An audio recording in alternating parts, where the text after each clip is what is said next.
नमस्कार दोस्तों, मैं रोशनलाल यादव आप सभी का मेरे इस YouTube चैनल रोशन ट्यूटोरियल पर हार्दिक स्वागत और अभिनंदन करता हूं। दोस्तों, हम जो अभी टाइप सेकंड कर रहे हैं ब्लड रिलेशन का पजल रिलेशनशिप, उसका ये आखिरी सवाल ले रहे हैं। एक बार के लिए देखिए, इतना ही बहुत है। हम जल्दी जल्दी अब सिलेबस को करवाएंगे।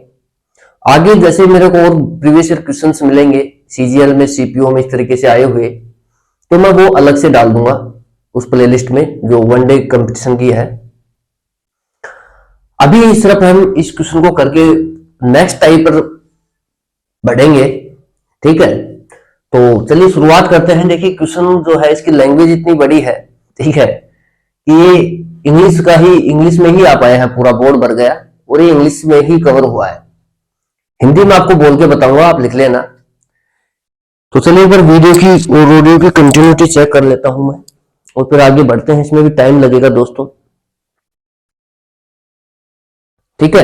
और बस वही बातें हैं यार, अगर आप चैनल पर नए हैं तो चैनल को सब्सक्राइब कीजिए, लोगों तक भी इस चैनल को लेकर के जाइए, ठीक है, ताकि हर जरूरतमंद को इस चैनल की जो जरूरत है वो पूरी हो सके, ठीक है। तो चलिए क्वेश्चन है, देखते हैं हम।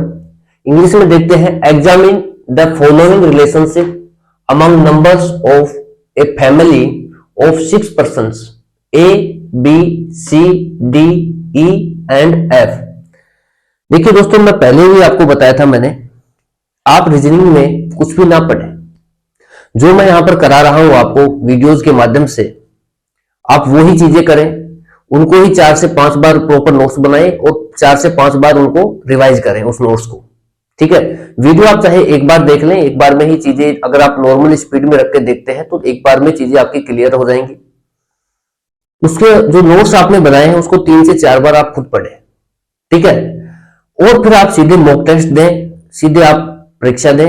कहीं भी आपका क्वेश्चन उस चैप्टर से रिलेटेड नहीं अटकेगा, ठीक है। आप इधर उधर जो भी मार्केट में और भी चीजें आ रही हैं इधर उधर, उनमें ना जाएं। सिर्फ जितना कराया जा रहा है उतना ही कीजिए, ठीक है। क्योंकि मैं खुद भी चारों तरफ से ले ला करके ही कर रहा हूं यार, आपको करा रहा हूं। जो अच्छी अच्छी चीजें मुझे लग रही हैं वो सब कराई जा रही हैं। देखिए कितनी बड़ी लैंग्वेज है, लेकिन मुझे क्वेश्चन अच्छा लगा तो मैंने ले लिया इसको कराने के लिए। कंसेप्ट वही रहेंगे, बस थोड़ी सी लैंग्वेज का हेर फेर है, वो आपको सीख, जैसे जैसे आप क्वेश्चन बनाते जाओगे सीख जाओगे, ठीक है। तो ज्यादा किताबों के चक्कर में ना पड़े, आप सिर्फ जो कराया जा रहा है उस पर फोकस करें, ठीक है। जो कराया जा रहा है वो करें, उसको 3 से 4 बार रिवाइज करें, सीधे मॉक टेस्ट दें, ठीक है भाई। तो चलिए अब आगे बढ़ते हैं। एक बार ये हमने देख लिया 6 पर्सन है फैमिली में, A B C D E F and G, sorry, A B C D E F G, E F तक ही है, ठीक है। उसके बाद है दोस्तों, the number of males are equals that of females, ठीक है। सेकंड जो स्टेटमेंट है इसका ये है, A and E are sons of F. Number 3 का स्टेटमेंट है, D is the mother of 2, 1 boy and 1 girl, ठीक है भाई। फोर्थ स्टेटमेंट है, B is the son of A. और फिफ्थ स्टेटमेंट है हमारा, there is only 1 married couple in the family at present. और आपसे पूछा गया है, which one of the following inferences can be drawn from the above. यानी कि इनमें से ऐसा कौन सा स्टेटमेंट्स है जो यहां पर ड्रॉ किया जा सकता है, जो सही है, कहने का मतलब दी गई इंफॉर्मेशन की सहायता से। ऑप्शन है हमारे, ऑप्शन नंबर ए है, A and B and C are all females. A is the husband of D, E and F are children of D, D is the granddaughter of F. इस तरीके से आपको दिया गया है। मैं आपको एक बार हिंदी बोल के और बता देता हूं, हिंदी वाले अपनी लैंग्वेज लिख लीजिए, ठीक है भाई। 6 व्यक्तियों ए बी सी डी ई और एफ के एक परिवार में निम्नलिखित संबंधी का परीक्षण कीजिए। पुरुषों, नंबर 1 है, पुरुषों की संख्या स्त्रियों की संख्या के बराबर है। नंबर 2, ए और ई एफ के पुत्र हैं। नंबर 3, डी 2 व्यक्तियों, एक पुत्र और एक पुत्री की माता है। नंबर 4, बी ए का पुत्र है। नंबर 5, वर्तमान में परिवार में केवल एक ही विवाहित जोड़ा है। फिर है उपरोक्त में से कौन सा एक निम्नलिखित निष्कर्ष निकाला जा सकता है। ए, बी और सी सभी स्त्रियां हैं। ऑप्शन बी है, ऑप्शन ए है आपके सामने, ए, बी और सी सभी स्त्रियां हैं। ऑप्शन बी है ए डी का पति है। ऑप्शन सी है ई और एफ डी की संतानें हैं। और ऑप्शन नंबर डी है डी एफ की पोत्री है, यानी कि डी एफ की पोती है। ठीक है भाई, ये तो था हमारा क्वेश्चन। अब देखिए दोस्तों, इसमें कुछ ज्यादा है ही नहीं, आप निश्चिंत रहें और सवाल को करें, तो इसमें कुछ ज्यादा मिलेगा भी नहीं आपको। जैसे जैसे ये एग्जामिनर हमसे कह रहा है वैसे वैसे अपने को काम करना है। ठीक है भाई, कुछ पर्सन्स है फैमिली में, हर फैमिली में पर्सन्स होते ही हैं, किसी में 5 होते हैं, किसी में 4 होते हैं, किसी में 10 होते हैं, इस तरीके से। ठीक है, उसके बाद है the number of males are equals that of females. ठीक है, ये बहुत बड़ी बात है दोस्तों, ये कि males are equals to females. ठीक है, यानी कि जो महिलाएं हैं और पुरुष हैं परिवार में वो बराबर बराबर है। कहने का मतलब अगर 6 लोग हैं तो 3 महिलाएं हैं और 3 ही क्या है दोस्तों, पुरुष हैं। ये चीज देखिए, मैं आपको समझाने के लिए यहाँ पर एक एक चीज मैं एक्सप्लेन कर रहा हूं। ठीक है, क्योंकि मुझे इसमें सिर्फ यही क्वेश्चन रिकॉर्ड करना है और इसके बाद हम नेक्स्ट टाइप को नेक्स्ट सेशन से शुरुआत करेंगे। ठीक है, एक एक चीज समझाई जाएगी आपको कि एक एक स्टेटमेंट का मतलब क्या है। उसके बाद कह रहा है A and E are sons of F, यानी कहने का मतलब ये है दोस्तों कि ए और ई जो है ये एफ के पुत्र है। ठीक है भाई, तो चलिए शुरुआत कर लेते हैं। भाई एफ अगर मान लो यहां पर है तो ए और ई जो है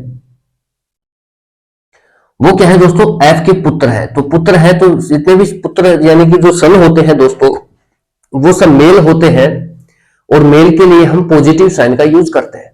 ठीक है, इसमें ए और ई का जेंडर क्लियर है क्योंकि सन्स है। ठीक है, सन्स है तो इनका जेंडर क्लियर है, भाई पुत्र है। लेकिन इसका एफ जो है ना, इसका जेंडर अभी तक क्लियर नहीं है कि ये मेल है या फीमेल है। ठीक है, इसका अभी तक जेंडर यहां से क्लियर नहीं हो पाया है कि ये मेल है या फीमेल है। उसके बाद D is the mother of 2, 1 boy and 1 girl. ये साफ साफ ये बोल रहा है कि जो डी है वो 2 बच्चों की माँ है, जिनमें से एक बच्चा तो है लड़का और एक बच्ची है, एक बच्ची है यानी एक लड़की है। ठीक है, एक तो बॉय है एक गर्ल है। कोई बात नहीं, अब आप इसको कनेक्ट तो कर नहीं सकते, तरीके वही रहेंगे जो बताए गए हैं, आपसे डिस्कस किए गए हैं वही तरीके हैं। अब भाई कनेक्टिंग लाइन देखिए कहीं मिल सकती है, कहीं 1-2 स्टेप बाद मिल सकती है आपको। इसमें कोई इस तरीके से अगर यही स्टेटमेंट्स अगर 1 2 3 4 5 न लगा करके सीधे सीधे लिख दिए जाते, ऐसे एक एक करके डॉट लगा करके, तो वही बात ही जैसे हमने क्वेश्चन किए थे। इसमें क्या क्या थोड़ा सा ऐसे फ्रेम कर दिया कि स्टेटमेंट 1 2 3 4 5 6 ऐसे करके, और आपसे पूछ लिया कि अब बताओ, तो 1-2 स्टेटमेंट स्किप हो सकते हैं क्योंकि कनेक्टिंग लाइन मिलना जरूरी है। ठीक है, इससे कोई मतलब नहीं था। अभी D is the son of A, B is the son of A. जो बी है दोस्तों वो ए का पुत्र है, तो ये सन हो गया। ठीक है, एक बार देख लेते हैं भाई दिख रहा है कि नहीं दिख रहा। अंधेरे में तीर मार रहे हैं। ठीक है, दिख रहा है। ये तो है दोस्तों, बी जो है ये क्या है, ए का पुत्र है। यहां तक देखिए हमारे पास 4 लोग आ चुके हैं फैमिली के। ठीक है, जिनमें से 3 का जेंडर भी क्लियर हो चुका है, एक का जेंडर क्लियर अभी नहीं है। अगला स्टेटमेंट देखते हैं, there is only 1 married couple in the family at present. वो कह रहा है कि इस समय परिवार में ओनली देखिए सिर्फ एक ही मैरिड कपल है। ठीक है भाई, मैंने आपको पहले ही बताया था कपल 2 तरीके के होते हैं। ठीक है, एक तो होता है मैरिड कपल और एक होता है अनमैरिड कपल। ठीक है, कपल तो है वो भी लेकिन वो अनऑफिशियली है और ऑफिशियली हो गए मैरिड कपल। ठीक है, बाकी आप कुछ समझदार है, कॉलेज वगैरह की होगी आपने, वो अनमैरिड कपल में आते हैं सब। ठीक है, अब देखिए there is only one married couple in the family at present, यानी कि परिवार में सिर्फ एक ही मैरिड कपल है। ठीक है, एक मैरिड कपल है। इसके माध्यम से ये कहना चाह रहा है दोस्तों कि सिर्फ एक ही विवाहित जोड़ा है। इसका मतलब यह हुआ दोस्तों कि वो विवाहित जोड़ा है कहां। अब देखिए यहां आकर के भाई कोई भी टीचर है आपको यहां तक पहुंचा सकता है, इसके बाद आपको वो नहीं ले जा सकता। इसके बाद आपकी जो मेहनत है, आपकी जो प्रैक्टिस है, जो आप मॉक टेस्ट देंगे या जो भी आप देंगे मॉक टेस्ट में प्रैक्टिस करेंगे, उनके माध्यम से आपको ये चीजें और बेहतर तरीके से क्लियर होंगी। ठीक है, तो अब देखिए आप ये चार चीजें तो यहां क्लियर हो गई, चार के जेंडर वगैरह तो, लेकिन दो लोग अभी भी गायब है क्योंकि परिवार में 6 सदस्य हैं। तो अब एक जो स्टेटमेंट हमारा छूट गया था, D is the mother of two, one boy and one girl. भाई इसने साफ साफ ही बोला है कि डी जो है ये मां है दो बच्चों की। तो जब दोस्तों मां है तो सीधी सी बात है कि वो मां है, वो किसकी मां है? भाई इसने ये कहा है कि दो बच्चों की मां है, कौन? डी। अगर दोस्तों देखिए अब बात ये आती है कि यार डी को पत्नी बनाए तो किसकी बनाए? एफ की बनाए, ए की बनाए। ये एफ का तो वैसे भी जेंडर क्लियर नहीं है कि एफ क्या है एक्चुअल में। ठीक है, एफ का हो रखा है क्या जेंडर क्लियर? एफ का जेंडर क्लियर नहीं है। ठीक है, अब बनाए तो भाई डी को पत्नी किसकी बनाए?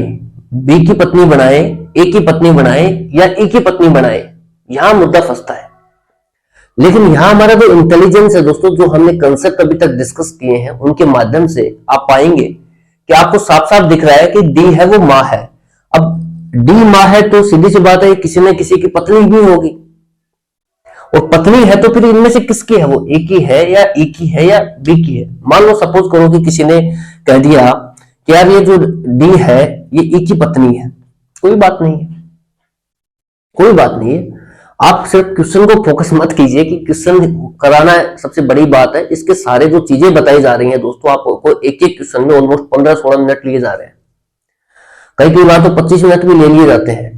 ठीक है, तो वो ऐसे नहीं लिए जाते, उनमें बताने के लिए चीजें होती हैं, इसलिए लिए जाते हैं मिनट। मैं टाइम का कभी भी कोई इश्यू नहीं रखता, टाइम जितना लगे लग जाए, लेकिन जो चीजें मैं समझा रहा हूं वो आपको समझ में आनी चाहिए। आपको पता होना चाहिए कि जो डी है वो किसकी पत्नी है और वो उसी की पत्नी क्यों है, क्योंकि क्लियर तो दे नहीं रखा, सब कुछ झोलमोल कर रखा आपको।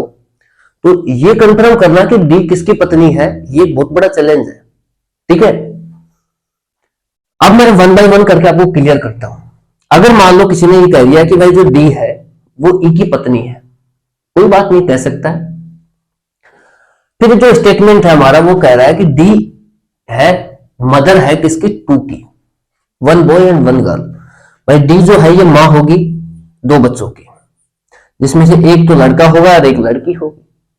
ठीक है, एक तो लड़का होगा और एक होगी लड़की। ठीक है भाई, अगर दोस्तों आप इसको यहां ट्रू मानते हैं तो अब आप फैमिली मेंबर गिनी कि फैमिली मेंबर कितने हैं? 1 2 3 4 5 6 7। अगर आपने डी को यहां पर रखा तो दोस्तों ये आते हैं 7 मेंबर्स। समझना इस बात को। अगर आपने डी को यहां रखा तो यहां पर निकल के आ रहे हैं 7 मेंबर, जबकि एग्जामिनर आपको साफ साफ इंस्ट्रक्शंस दे रहा है।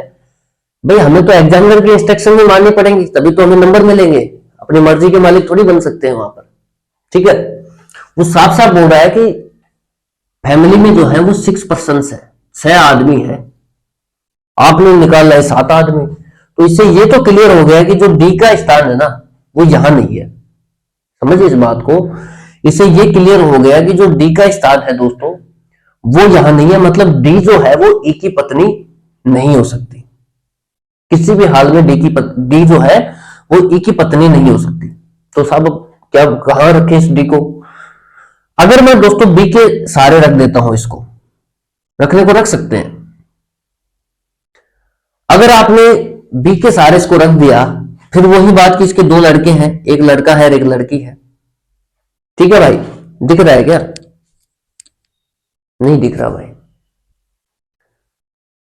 ठीक है, अगर मान लो आप इस डी को बी के सहारे रख देते हैं,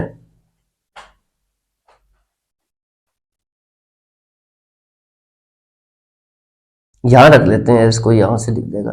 अगर आपने डी को बी के सहारे रख दिया तो इसके देखिए दो लड़के हैं, दो मतलब लड़के तो क्या, दो बच्चे हैं इसके, एक तो लड़का है और एक है लड़की, यानी कि एक तो है मेल और एक है फीमेल। ठीक है, अगर आपने डी की पोजीशन को बी के साथ रख सेट कर दिया और कहा कि यार जो डी है वो किसकी पत्नी है, बी की।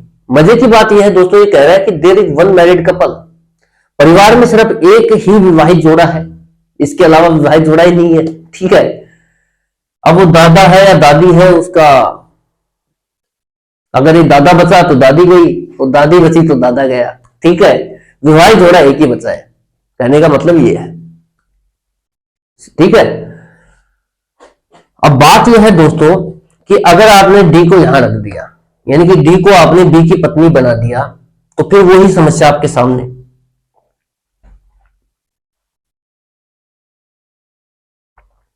कि भाई इसके फैमिली मेंबर कितने हो गए, 1 2 3 4 5 6 7। इस तरीके से भी देखिए दोस्तों, आपके साथ 7 मेंबर्स आते हैं फैमिली के। कितने आ रहे हैं, 7 मेंबर। और जबकि ये साफ साफ इंस्ट्रक्शन ये दे रहा है कि there is 6 persons in the family, तो यहां पर सिर्फ परिवार में देयर आर 6 पर्सन्स, सही लोग हैं।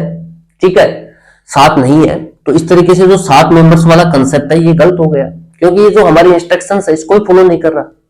तो हम कैसे मान लें कि जो डी है वो इसकी पत्नी होगी, समझ रहे हैं बात को। इसलिए हम डी को यहां नहीं रख सकते, डी को यहां भी नहीं रख सकते। अब बात एक ही जगह बसती है ले दे करके कि डी कहां जाएगा, ए के साथ जाएगा। ठीक है, आपने डी को यहां रखा, कोई बात नहीं है। आपने कहा कि जो डी है भाई वो ए की पत्नी है, क्योंकि मैरिड कपल एक ही है परिवार में, तो आपने डी को यहां रख दिया। ठीक है, अब आपने क्या किया, इसके जो 2 बच्चे हैं, एक तो है लड़का और एक है लड़की। ठीक है, अगर एक लड़का है और एक लड़की है, फिर आपने काउंटिंग की कि एक, ये देखिए 1 2 3 4 5 6 लोग बच गए। इसको भूल जाइए आप, ये जो है ना ये वाला पार्ट, ये सिर्फ आपको समझाने के लिए यूज किया है, ये वाला और ये वाला, कि भाई जो डी है वो यहां भी नहीं आ सकता और यहां भी नहीं आ सकता, तो क्यों नहीं आ सकता। मैंने विद एक्सप्लेनेशन आपको बताई है कि ये क्यों नहीं आ सकता। ठीक है, मैंने कहा कि ये नहीं आ सकता, एक अलग बात है ये चीज बताना, लेकिन ये बताना कि यहां क्यों नहीं आ सकता ये एक और मजे की बात हो जाती है। ठीक है, रीजनिंग में हर चीज का एक्सप्लेनेशन होता है दोस्तों, वो एक अलग बात है, कहीं हम बता पाते हैं टीचर्स, नहीं कहीं नहीं बता पाते, लेकिन वो एक्सप्लेनेशन हर चीज का देते हैं।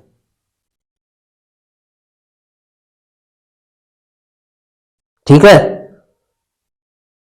तो ये बातें हैं। अब आप ये देखिए कि दोस्तों परिवार में है कितने लोग आपके सामने,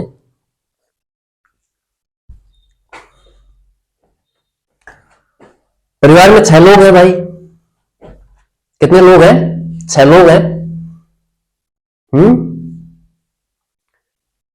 अरे भाई 6 लोग बच गए ना भाई। एक भाई ये भी तो कह रहा है कि जो डी अगर इसकी पत्नी होगी, दोस्तों देखना ध्यान से, अगर डी जो है ए की पत्नी है तो ए का तो एक बेटा पहले से ही विद्यमान है ना, यहां पर प्रेजेंट है, बी तो पहले से प्रेजेंट है। और ऐसे अगर आप गिनोगे तो आप कहोगे कि 1 2 3 4 5 6 7 सर 7 तो यहां भी हो गए, तो करें क्या। ठीक है, लेकिन इसमें जो मजे की बात है, आपका बचाव इस तरीके से हो जाएगा क्योंकि इसने पहले से दे रखा है कि इसका एक बेटा भी है, तो जो बेटा है ना ये है, इसमें पहले से ही समा जाएगा। ठीक है, तो ये तो हो गया इसका बेटा। भाई ये कह रहा है कि 1 तो बॉय है और एक गर्ल है, तो गर्ल यहां आ गई। अब जो बच गया वो गर्ल ही बचेगी, यहां पर ए बी सी बच गया, और ये क्या है दोस्तों, गर्ल है, सी बचा। और ये लड़की क्या है, क्योंकि साफ साफ कह रखा है कि जो डी है दोस्तों उसके 2 संतानें हैं, एक तो लड़का है एक लड़की है। लड़का जो है पहले से दे रखा है कि जो बी है वो ए का पुत्र है, दे रखा है, देखना आपको, B is the son of A. अगर दोस्तों ये डी ए की पत्नी है और बी जो है वो ए का लड़का है, तो बी है वो डी का भी लड़का होगा। समझ रहे हैं बात को आप? जो बी है ये डी का भी लड़का होगा। और ये साफ साफ ये बोल रहा है कि जो डी है इसकी दो संतानें हैं, एक लड़का है एक लड़की है। देख लीजिए, एक लड़का आ गया बी, एक लड़की बच गई सी। जेंडर यहां क्लियर है सबके। एक का जेंडर क्लियर नहीं है ऐप का कि ये क्या दादा है या दादी है। ठीक है, कुछ कंफर्म नहीं कह सकते इसके बारे में। ठीक है, 3 मेल्स एंड 3 फीमेल्स। हाँ, अब क्लियर हो जाएगा। अब हम क्लियर कर देंगे क्योंकि बाकी 5 का हमने जेंडर क्लियर कर दिया ना। अब हम ऐप का जेंडर क्लियर कर लेंगे आराम से, क्योंकि इसमें लैंग्वेज दी है। देखिए कहां कहां लैंग्वेज का पेज फंसा रखा है वो देखिए भाई। ये 6 लोग है हमारे पास और 5 का हम जेंडर क्लियर कर चुके भाई। हमने सी का कर लिया, डी का कर लिया, बी का कर लिया, ए का कर लिया, ई का कर लिया। एफ का जेंडर क्लियर नहीं हुआ अभी। तो हमारे को एक इंस्ट्रक्शन और दे रखी थी शुरू शुरू में, males and females are equals, यानी कि 6 लोग हैं। 6 में से देखिए 6 लोग हमारे पास प्रेजेंट हैं, तो मेल्स और फीमेल्स बराबर हैं। तो 3 तो हो गए मेल और 3 ही हो गए क्या फीमेल। तो 3 तो मेल होंगे 3 फीमेल होंगे। गिन लो, मेल तो हो गए 3, ए बी और ई, ये तो हो गए दोस्तों मेल। और बाकी जो बच गए ना सी डी और एफ, ये होगा फीमेल। ये क्या हो गए फीमेल। इसलिए ये जो है प्लस नहीं आएगा दोस्तों, ये जो माइनस वाला साइन है इसके लिए सही है। ये अब जाकर के क्लियर हुआ है। ठीक है, ये अब जाके क्लियर हुआ है कि भाई एफ जो है ये माइनस क्यों आएगा। ठीक है, ये हो गया आपके सामने। इतना क्लियर हुआ कि नहीं हुआ आप ये देखिए, एक बार देख लीजिए आप। एफ का जेंडर लास्ट स्टेप में जाके क्लियर हुआ है, क्योंकि हमारी जो इंस्ट्रक्शंस दी गई थी वो ये थी हमारे को कि 3 मेल है 3 फीमेल, हम उसके माध्यम से ही इसका आंसर कर पाए हैं। ठीक है, तो अब बताना कोई बड़ी बात नहीं है। मैं कह रहा हूं अब ये स्टेटमेंट छांटना कोई बड़ी बात थोड़ी है, यहां तक आना बड़ी बात है। भाई डी किसकी पत्नी बनेगी, ये बहुत बड़ा चैलेंज है इस क्वेश्चन में। हकीकत तो ये है, डी को आप बी की पत्नी बनाएंगे या ई की पत्नी बनाएंगे या ए की पत्नी बनाएंगे, ये बहुत बड़ा चैलेंज है। दूसरा चैलेंज सबसे बड़ा ये है दोस्तों की जो लैंग्वेज प्रॉब्लम्स है, कि लैंग्वेज के साथ बहुत सारी प्रॉब्लम्स है। लास्ट टाइम तक जाकर के देखिए आप, इतना दिमाग लगाए तब जाकर के आपका क्लियर हो पाया है कि भाई ऐप है वो नेगेटिव साइन के साथ है, मतलब ऐप जो है वो फीमेल है। तो ये चीजें हैं, यही चीजें होती हैं दोस्तों। अगर आप अच्छे से पढ़ते हैं, अच्छे से कंसेप्चुअल चीजें सीखते हैं, तो ऐसे क्वेश्चन भी आप बना जाएंगे, कोई बड़ी बात नहीं है। और ये क्वेश्चन सीजीएल वगैरह में तो मेरे हिसाब से आते नहीं है, ये कैट लेवल के एग्जाम में जरूर पूछे जाते हैं। मतलब सीजीएल से बढ़िया लेवल जो एग्जाम होगा उसमें पूछे जाते हैं। और आरएएस वगैरह इस टाइप में तो इस तरीके का मेरे हिसाब से आना भी नहीं है क्वेश्चन। ठीक है, क्योंकि वहां तो बहुत हल्के हल्के क्वेश्चन आते हैं कि ए बी का पिता है, सी डी की माँ है, ए एफ का बुआ है, इस तरीके से। और वो 4-5 स्टेटमेंट देके बोल देता है भाई बताओ इसका क्या रिलेशन है। ठीक है, वहां तो ऐसे ऐसे क्वेश्चन आते हैं फर्जी राजस्थान में। तो चलिए अब बता देते हैं, जब पूछा है तो उसने स्टेटमेंट्स के माध्यम से आप इस तरीके के जब भी क्वेश्चंस आते हैं दोस्तों, तो स्टेटमेंट्स के माध्यम से ही क्वेश्चन करें। ठीक है, A B and C are females. अब आप ये देखिए कि ए बी और सी महिलाएं हैं क्या, औरतें हैं क्या। ए बी और सी, इसमें सिर्फ सी ही है जो महिला है, बाकी ए और बी तो क्या है दोस्तों पुरुष है। इसलिए ये जो स्टेटमेंट हो गया ये हमारा रॉन्ग स्टेटमेंट हो गया, गलत स्टेटमेंट हो गया। अगला स्टेटमेंट उठाइए, A is the husband of D. A is the husband of D, देखिए ध्यान से, A is the husband of D, A D का पति है। क्या सही है? बिल्कुल सही है, क्योंकि ए है वो डबल बॉन्ड के साथ अटैच किया गया है, हमने ये किया है हमने। ये तो इतनी देर से समस्या चल रही थी कि डी है वो पत्नी किसकी बनेगी, ये जो समझाने में इतना टाइम इसीलिए तो लगा है कि डी को बताना पड़ा है कि डी पत्नी किसकी है, बी की है, ए की है या ई की है। तो डी जो है दोस्तों वो ए की पत्नी है। किसकी है? ए की। ना तुम्हारी है ना हमारी है, वो है ए की पत्नी। ठीक है, तो ए की पत्नी होगी दोस्तों ये। तो ये स्टेटमेंट सही है। ए जो है वो डी का पति है। ये स्टेटमेंट सही है दोस्तों। अगला स्टेटमेंट देख लेते हैं, बाकी सही होगा। एक ही ऑप्शन चूज करना रहता है ऑब्जेक्टिव में, चूज कीजिए, आगे बढ़िए। मैं तो वैसे पढ़ के बता लेता हूं एक बार। E and F are children of D. E और एफ है वो बच्चे हैं किसके, डी के। अब देखिए दोस्तों, ई यहां है, एफ यहां है और डी है यहां पर, क्या इसके बच्चे हैं? भाई ये तो मेरे हिसाब से इसका तो ग्रैंड मदर वाला केस में जा रही है, तो बच्चे कहां से होंगे? ठीक है, तो ये गलत हो गया। D is the granddaughter of F. D is the granddaughter of F. नहीं नहीं, ये ग्रैंड डॉटर नहीं हो सकती भाई। डी जो है दोस्तों, ये ग्रैंड डॉटर नहीं हो सकती। क्या है ये? पुत्रवधु। ठीक है, क्योंकि ये एफ का बेटा है ए और ये इसकी पुत्रवधु है। अगर क्वेश्चन ये भी आपसे पूछता है कि how is D related to F, D का एफ से क्या संबंध है, तो दोस्तों आएगा डॉटर इन लॉ, यानी कि पुत्र वधु। आपके पुत्र की वधु है वो, इसलिए वो क्या होगी? पुत्र वधु होगी। ठीक है, तो ग्रैंड डॉटर का तो कंसेप्ट ही नहीं है। हाँ, ग्रैंड डॉटर का कंसेप्ट भी लगता है यहां पर, इसके साथ लगेगा। बी और सी जो है ना दोस्तों, अगर देखिए ये तो हो गया, देखिए क्वेश्चन जो आपसे पूछा गया, तो ऑप्शन नंबर बी जो है इसके हिसाब से राइट ऑप्शन है। इसमें हम और क्या चीजें देख सकते हैं वो देख लेते हैं। 26 मिनट ऑलरेडी हो चुके हैं, 1 मिनट और लेंगे बस। ठीक है, इसमें और क्या क्या रिलेशन हो सकते हैं दोस्तों? अगर वो आपसे पूछता है how is E related to F, E का एफ से क्या संबंध है दोस्तों, तो जो ई जो होगा वो होगा भाई उत्तर। अगर वो पूछता है आपसे how is A related to F, A का एफ से के साथ क्या संबंध है, तो पुत्र का। ठीक है, ये सवाल में ही दे रखा है। वैसे इसका रिवर्स भी पूछ सकता है, how is F related to E, F का ई से क्या संबंध है, तो दोस्तों आएगा मां का संबंध। किसका? मां का। इसी तरीके से वो पूछ सकता है how is F related to A, F का ए के साथ क्या संबंध है, तो मां का। ध्यान से सुनना सवालों को। अगर वो पूछता है दोस्तों how is B related to F, ठीक है, how is B related to F, अगर ये सवाल आपके सामने आता है तो दोस्तों ये आएगा पोता। भाई बी का एफ के साथ क्या संबंध है, तो पोता। और अगर वो पूछता है how is F related to B, तो ये आएगा दोस्तों दादी, ग्रैंड मदर। ठीक है भाई, दादी आएगी, दादा नहीं आएगा भाई, दादा तो जा चुका है, दादी दादी बची है। ठीक है, तो क्या आएगा? दादी आएगी। उसके बाद है how is D related to F, D का एफ के साथ क्या संबंध है भाई? डी कौन है? ये देखिए आप, डी इसका बेटा है ए और इस बेटे की बहू है, ये पत्नी है, तो ये पुत्र वधु होगी, पुत्र की वधु है तो पुत्र वधु।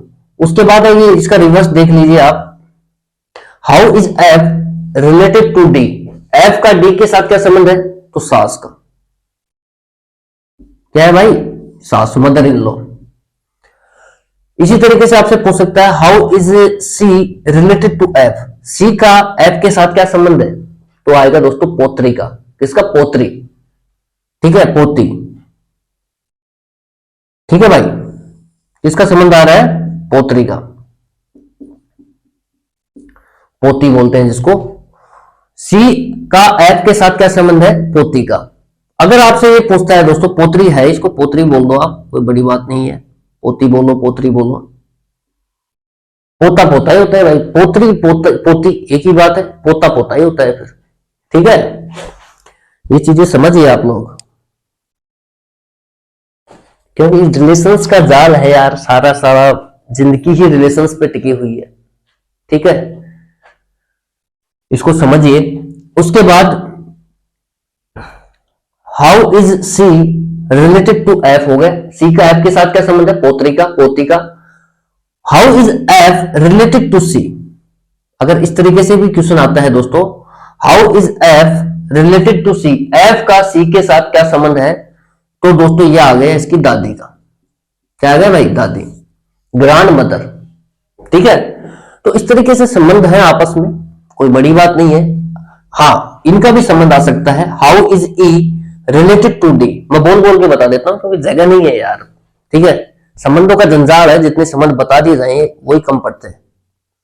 ठीक है, अब मैं जो बोल रहा हूं उसको ध्यान से सुने। How is E related to, देखो ये तो भाई हो गए आपस में, ए और ई, तो ये तो सवाल में भी दे रखा है कि इसके बेटे हैं, दोनों बेटे हैं तो दोनों भाई होंगे भाई। How is E related to A, E का ए के साथ क्या संबंध है, तो भाई का, ब्रदर का।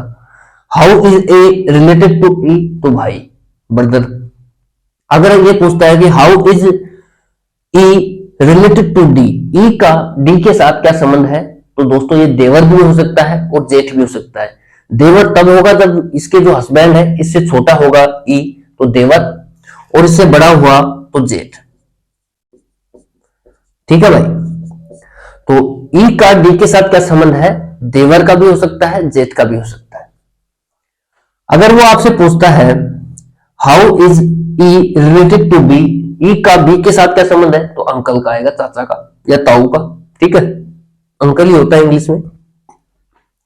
How is E related to C, E का सी के साथ क्या संबंध है, तो चाचा का आएगा, चाचा का मतलब अंकल आएगा। अंकल मतलब चाचा भी हो सकता है उसका, ताऊ भी हो सकता है, दोनों ही बातें हैं। अगर उसके बाप से बड़ा हुआ तो ताऊ, बाप से छोटा हुआ तो चाचा, सीधी सी बात है। अगर इनका जो बाप ए है, इनसे ये अगर बड़ा है तो ताऊ और छोटा है तो चाचा, इंग्लिश में उसको अंकल ही बोलते हैं। ठीक है, तो how is E related to B, uncle, चाचा या ताऊ। How is E related to C, E का सी के साथ क्या संबंध है, चाचा या ताऊ यानी कि अंकल। इसका रिवर्स देख लो, how is B related to E, B का ई के साथ क्या संबंध है, तो भतीज। ठीक है, भतीजा। ठीक है भाई, और how is C related to E, C का ई के साथ क्या संबंध है, तो भतीजी। ठीक है भाई, तो ये कुछ रिलेशंस थे जो हमने आपसे डिस्कस किए हैं और बहुत ही माथापच्ची की है समझाने के लिए आपको। अगर फिर भी आपको समझ में नहीं आता है तो आप एक चुल्लू भर पानी लीजिए, उसको अपनी हथेली पर रखिए और उसमें डूब करके मर जाइए। ठीक है, क्योंकि एक क्वेश्चन में अगर कोई 32 मिनट लगा रहा है दोस्तों, फिर भी आपको समझ में नहीं आ रहा है तो आपके सिस्टम में खराबी है। ठीक है, इसमें हम कुछ नहीं कर सकते। अब देखिए दोस्तों, ये हो गया आपके सवाल का जवाब। इसके अलावा जो और भी पैरामीटर्स थे, हमने जितने रिलेशंस थे वो सब देखे हैं। अब मैं आपको ये कहना चाहता हूं दोस्तों कि हमने जो टाइप सेकंड है, जो पजल रिलेशनशिप का जो टाइप सेकंड था, ये हमने कंप्लीट कर लिया है। ठीक है, अब हमारे पास जो टाइप थर्ड बचा है, ब्लड रिलेशन, इसको हम करेंगे। ये सारे वाले क्वेश्चंस हैं इस तरीके से। ठीक है, ऐसे नहीं दिखाते, ये देखिए ये मेरे चाचा की बुआ की पत्नी की वो है। ठीक है, इस तरीके से चाचा के बेटे की बुआ है, ये चाचा के बेटे की पत्नी है। इस तरीके से इशारा करते हुए आदमी कह रहा है, एक औरत की तरफ इशारा करते हुए कोई बुड्ढा कह रहा है। ठीक है, तो इशारे वाले क्वेश्चंस हैं, वो हम नेक्स्ट वीडियो से स्टार्ट करेंगे। इस वीडियो में मैं आपको ये बताना चाहता हूं कि हमारा जो टाइप सेकंड है वो खत्म हो चुका है पजल रिलेशन का, और अब हम टाइप थर्ड की ओर बढ़ेंगे। ठीक है भाई, धीरे धीरे आपका सिलेबस भी करवाएंगे, चिंता मत कीजिए आप, और बहुत ही बेहतरीन चीजें कराएंगे यार। ऐसे थोड़ी है आए और चले गए, कोई मनमर्जी क्वेश्चन उठा लाए भक्ति, ऐसे नहीं है। बहुत ही सिस्टमेटिक ये जो क्वेश्चन है इनमें दम है यार, इसलिए मैंने लास्ट में रखे हैं इनको, पिछले 2 क्वेश्चनों को। इनमें लैंग्वेज में दम है। ठीक है, कंसेप्ट में कहीं कोई दम नहीं है, कंसेप्ट तो वही है, प्लस माइनस वही है सब, डबल बॉन्ड सिंगल बॉन्ड, एक ऊपर एक नीचे, लेकिन लैंग्वेज में दम है यार, इसलिए मैंने इसको सबसे लास्ट में रखा। और हल्के हल्के जो सचुंदर टाइप के क्वेश्चन थे जो आजकल पूछे जाते हैं यार राजस्थान में या एसएससी में, वो मैंने पहले निपटा लिए। ठीक है, तो चलिए इन्हीं शब्दों के साथ अपनी वाणी को विराम देते हैं और मिलते हैं नेक्स्ट वीडियो में टाइप थर्ड के साथ। तब तक के लिए thank you so much for watching. जय हिंद, जय भारत।